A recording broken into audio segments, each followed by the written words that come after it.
This chapter is really insane in Jujutsu Kaisen chapter 218 because Sukuna actually mastered and knows the 10 shadows technique, and he's able to do it better than Megumi. And on top of that, he's able to summon two Shikigamis that we have never seen before. On top of that, we are able to see him not summon Maguraga. Maguraga hasn't summoned yet, and it was really, really incredible to see that. And it's to the point where towards the end of the chapter, we see that Sukuna is actually mocking and taunting Yorozu because he's feel confidence that now that he is able to defeat her and kill her with Megumi's 10 Shadows technique. And all of this is going down in this latest chapter of Jujutsu Kaisen as we focus on the flashback on how Yorozu actually looked as she is studying her curse technique on how to use it more effectively. Because the reason why is because her curse technique is not that powerful enough. So she's trying to figure out how the way to maximize her curse technique and how to make it impactful. So one day she kind of focused on like insects and how they're able enough to go on ahead and use their energy to make a more of an impact on their lives. So she got the inspiration of like the insects to see how she's able to use her curse technique of like construction to make it be more effective in battle.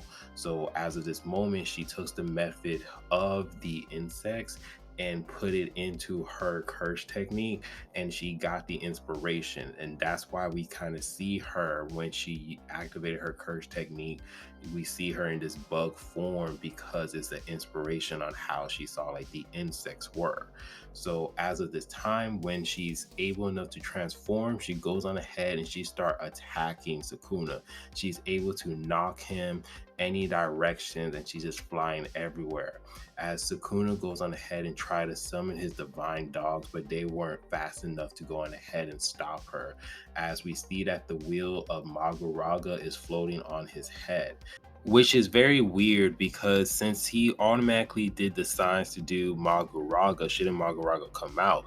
But my suggestion is that she probably just stopped Sukuna actually summoning Maguraga because she just went in and straight up attacking Sukuna because of the speed that she's able to do, and plus two, how powerful she's able to be due to the strength. Because remember, her version of this technique that she's doing, displaying that we see in her bug form, is inspired by bugs. So it maximized the speed, it maximized her strength, it maximized her defense, because when she's in that bug suit, it's supposed to be like a shield, because the interior of like bugs, like how they're able to like shed and stuff, and like the interior, like how they like kind of like protect them from predators. So like everything that she has like display is supposed to boost her up with her own curse technique, but also to help her fight in mid-range attacks as well, because she's able to fly and go super fast.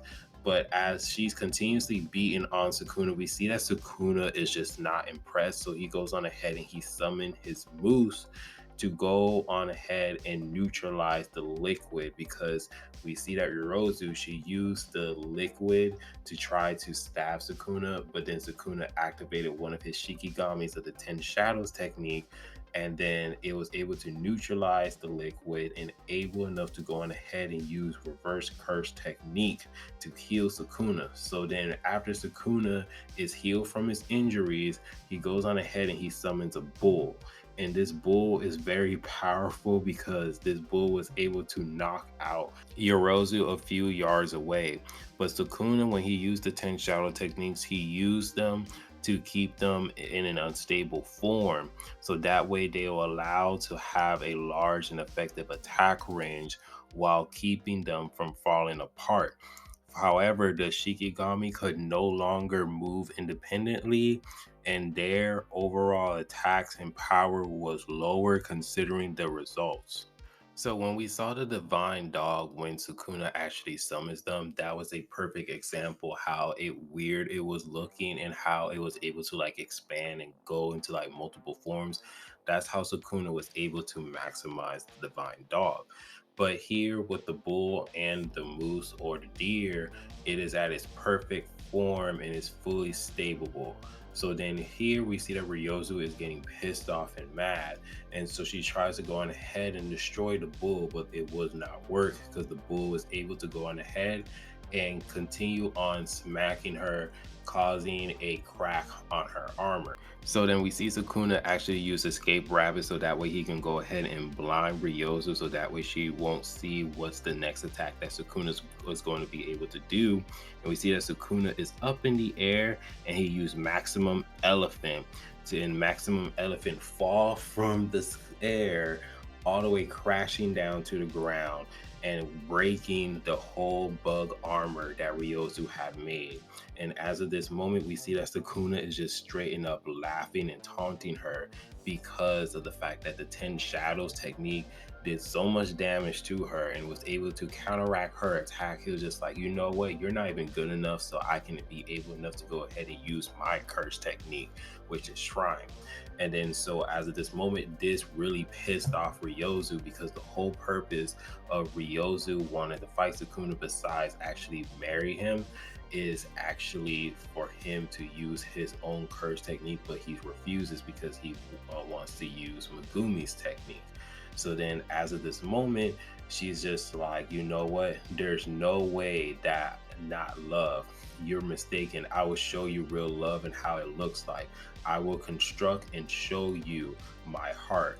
As the chapter ends and we see a heart form at the end of the chapter, and that's just pretty much it. So it looks like this fight is going to go into a whole next level, as we're going to see that Ryozu is going to go and use her maximum level to try to go ahead and fight Sukuna, which is going to be very interesting. Other than that, we see that Sukuna, how he's able to use the 10 shadow techniques and how he's able to actually maximize it and able enough to go on ahead and try to use it as its own way and perfection it way. And but also as well, we are able to understand and see the method on how Ryozu is able to use her curse technique. But it seems as if that this battle is going to be won by Sukuna in the land side, and I don't see how this fight will continue after the next chapter. But let me know down in the comment section how you guys feel about this chapter, what you guys think and what you guys thought process is. Let me know down in the comment section. If you guys do like the video, please give it a like, subscribe, and remember, always be decent. This is the Monzo Man, and hope you guys have a wonderful day and be safe out here. And all right, peace.